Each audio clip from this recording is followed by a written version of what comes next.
حەزم کرد ئاماژە بە چەند خاڵێک بدەم کە پێویستە بۆ ئەو کەسانەی کە شەوی قەدر زیندوو ئەکەنەوە ئەم خاڵانەیان تیاوێ. زۆر گرنگە خۆشەویستەکانم. یەکەم ئەو کەسانی کە دائنشن بۆ شەوانی قەدر ئەبێ نیەتی خۆیان تەواو پاککەنەوە لەبەر خاتری ئەڵڵا لەیرە بن، لەبەر خاتری ڕەزابوونی پەروەردگاری مەزن لەم شوێنە ئامادە ببن. هیچ مەبەستێکی تریان نەبێت، تەنها ڕەزابوونی خوای پەروەردگار نەبێت، بۆ بەدەستێنانی لێبوردەیی خوای پەروەردگار نەبێت، بۆ بەدەستێنانی ئەجر و پاداشتی گەورەی لەیلەتول قەدر نەبێت، هیچ مەبەستێکی تر نەبێت، هیچ مەبەستێک.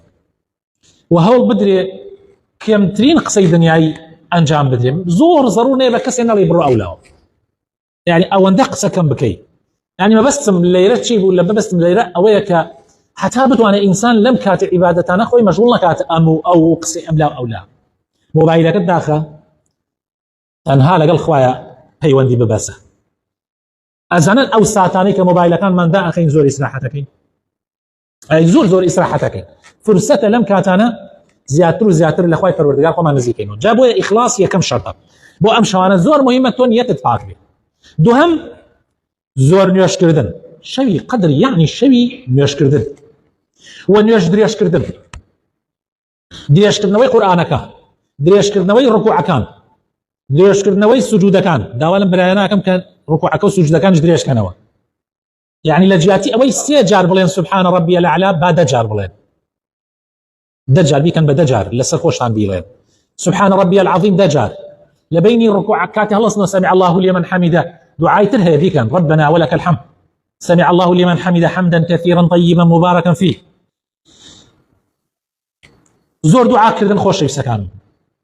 بجماعي بتنيا لكاتي وترا زور ببارنوا زور دعاء بكن دعاء كانت عن شهو بدن زور تفاصيل دعاء كان مدن دعاء عام كان في غمر إخوة صلى الله عليه وسلم جوامع دعاء بكارنوا ربنا آتنا في الدنيا حسنة وفي الآخرة حسنة وقنا عذاب النار. أما دعائك هم أجر حتى بياني أم دعائك كافية، حتى بياني أم دعائك كافية. تصورك أن للزور بي مناسك كان حج أم دعاء حج أو علماء الرب حج أو إيش جورية زور بي شو أنا كان أم دعائك يا أخي. سبحان الله، يعني هو كنت شون بلي لآخر زماني في غمر شابو أم دعاء وكنت شون بلي أم دعاء يتر تواو أما بكم جه هم دعاء كان قريته. سبحان الله، لدمتان دا لا نتشيل لسر زمانتان لا نتشيل أم دعايا حتى أجر دعاية النازني أم دعايا بردوامك ربنا آتنا في الدنيا حسنة وفي الآخرة حسنة وقنا عذاب النار. اللهم إنك عفو تحب العفو فاعف عني. خوايا تول يا بردي يا ربي حزيش لليبردن أكيد شن يا أخوات يا بردي بلام زوري شت بيخشى اليبردن لنا وخلقها به خوايا دليم ببورة خوايا دليم ببورة أمدو دعايا قد لسر زمان دا لا نتشل. استغفار لكاتي السحورة كأرويتو بمال هلا إيسو كاتار شوا بلام تان درنتر كأتشيتو بمال بتايبت كأتشيتو بمال زور بلي أستغفر الله. خوي تعالى وصف إيمان داران أكاك إيمان داران وبالأسحار هم يستغفرون لكاتي بارشوانا استغفار زورك والمستغفرين بالأسحار هاتا ما شاكن خوش يسكن زور داوای لێبوردن کردن لەم کاتانە فرسەتە خۆشەویستەکان زۆر داوای لێبوردن بکەن لە خوای پەروەردگار زۆر بپارڕێنەوە لە خوای پەروەردگار. تەسەورەکەن زۆربەی کێشەکان زۆربەی نەخۆشیەکان زۆربەی بێگیرفانی زۆربەی بێڕزقی زۆربەی کەم ڕزقی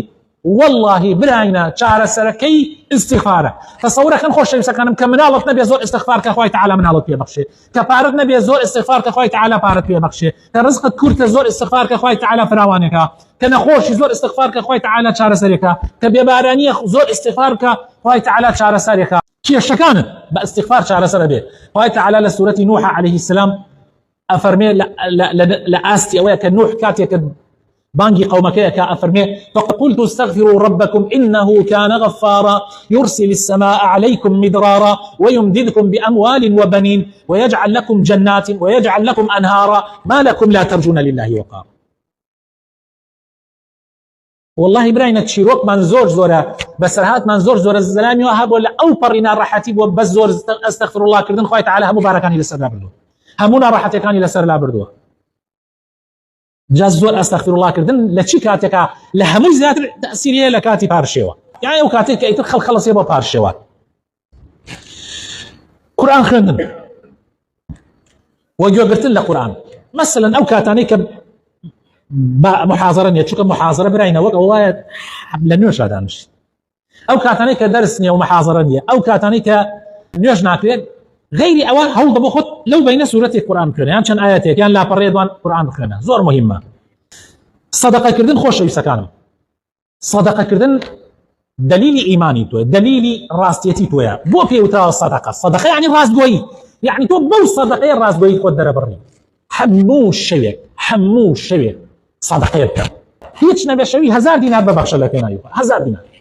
زيادرنا 1000 دينار بو او كسانيك كم دسم كسكش حزقا قش 10000 بدا لبينا يخاي پروردگار اي شقي گورتو كارخي گورتو ازان يك صدقه او شوبه چني بو تجمير يك صدقه وكواي 83 سال عمر دبيو قشت رو شبكي او صالانه تو صدقه كتكردو ذكر كردن طبعا ذكر زور مهمه خوش يسكن باب بردوان زمان التربيه بذكر اخوان او كساني كزور ذكر اخوان كان وك واي حرشي خير هي كردوتيان زور قوريه يك لو خير قورانك لقش يك قدره هو